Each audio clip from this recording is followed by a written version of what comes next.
Good evening बच्चों, सभी को आज की मैथ्स की कक्षा में स्वागत है। तो आज की कक्षा में जो है हम बच्चों लॉज ऑफ एक्सपोनेंट्स जो हम लोग पढ़ रहे थे उसको कंटिन्यू करेंगे, है ना। तो ऑलरेडी हमने जो है 3 लॉज पढ़ लिए हैं, है ना। तो अभी हम लोग जो है 4th लॉ पढ़ेंगे, जिसका नाम है dividing powers with the sorry dividing the powers with the same exponents, with the same exponents. Okay, तो लेट्स स्टार्ट। सबसे पहले मैं यहाँ पे एक एग्जांपल लूंगी, देखिए यहाँ पे 2 raise to 4 upon 3 raise to 4। ठीक है, तो अगर आप यहाँ पे ध्यान से देखेंगे तो यहाँ पे क्या हो रहा है बच्चों, जो हमारे बेसिस है दोनों अलग अलग है, लेकिन पावर्स दोनों तरफ सेम है ना। तो इनको अभी स्प्लिट करेंगे। 2 को मैंने कितने बार स्प्लिट किया करना है, 4 टाइम्स, है ना। और 3 को कितने बार स्प्लिट करना है, वो भी 4 टाइम्स, है ना। तो 2 भी 4 टाइम्स स्प्लिट हुआ है और 3 भी क्या है, 4 टाइम्स स्प्लिट हुआ है। तो इनका एक एक का जो है ग्रुप बना देते हैं। देखिए यहाँ पे 2/3, ये ग्रुप हो गया, इंटू 2/3, इंटू 2/3, इंटू 2/3। तो टोटल 4 टाइम्स हो गया, है ना। तो अगर आप ध्यान से देखिए तो 2 भी क्या हो रहा है, 4 बार रिपीट हो रहा है। देखिए एक्सपांड हो गया, हमें 4 मल्टीप्लाई किया है। तो मैं इस तरह से लिख सकती हूँ 2/3 रेज टू 4, है ना।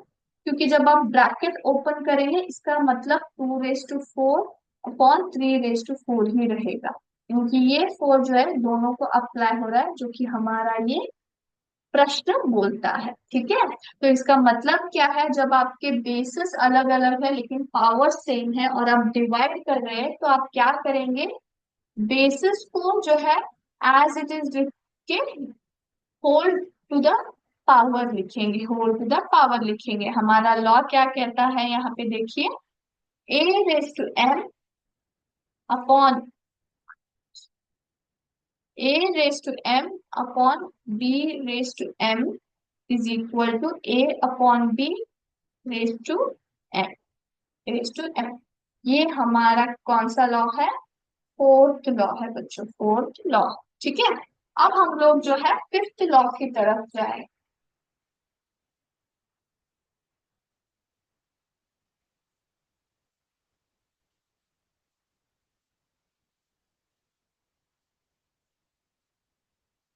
यस,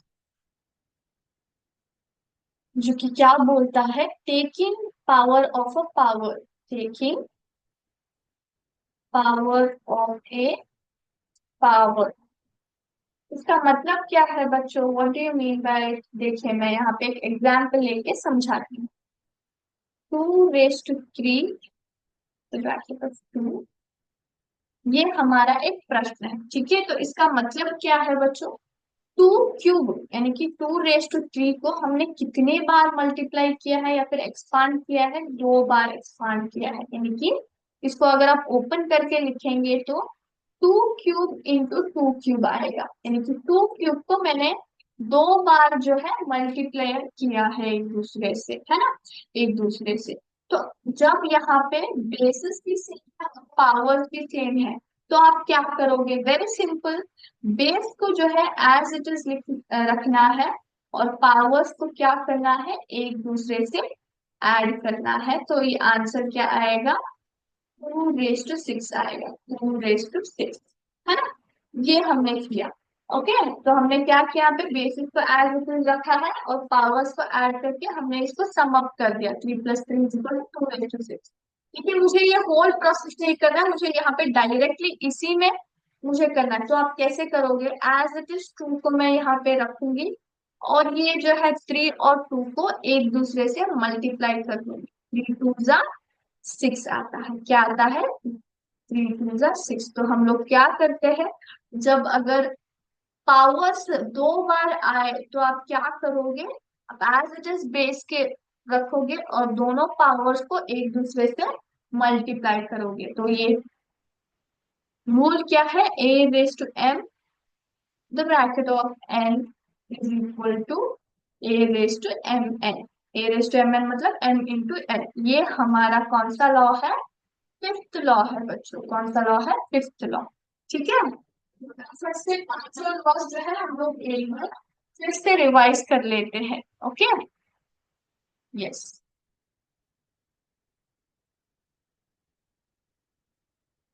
सो फर्स्ट वन क्या है, जब आपके जो है, यस, जब आपके बेसिस सेम हो और पावर्स डिफरेंट हो और आप मल्टीप्लाई कर रहे हो a raise to m into a raise to n, तो आप क्या करोगे, a raise to n plus n बन जाएंगे। करेक्ट। सेकेंड वन, जब आपके बेसिस सेम है और पावर्स डिफरेंट और आप डिविजन कर रहे हो, जैसे कि a raise to m upon a raise to n, आप क्या करोगे, a raise to m minus n करोगे। थर्ड लॉ हमें क्या बताता है, जब आपके बेसिस जो है अलग अलग है लेकिन पावर्स जो है सेम है, तो आप क्या करोगे, how will you deal with it. तो हम लोग क्या करते हैं, a raise to m into b raise to n is equal to a b raise to m n, है ना। A b sorry, this is also same.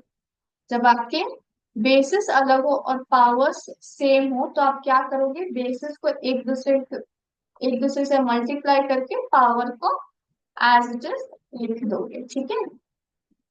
और कहता है जब आपके बेसिस जो है अलग अलग लेकिन पावर सेम है और आप डिवाइड करते हो तो आप कैसे करोगे, a raise to m upon b raise to m is equal to a upon b raise to m, है ना। The last power of power, क्या करोगे, a raised to n into 4 raised to n is equal to a raised to n। ठीक है, is it clear. जब आपके basis same और powers different हो, और फोर्थ एंड फिफ्थ लॉ, जब आपके बेसिस अलग अलग है और पावर्स जो है सेम हो, then the fifth one is जब आपको दो एक्सपोनेंट्स दो पावर दिए जाते हैं तो आप कैसे डील करते हो।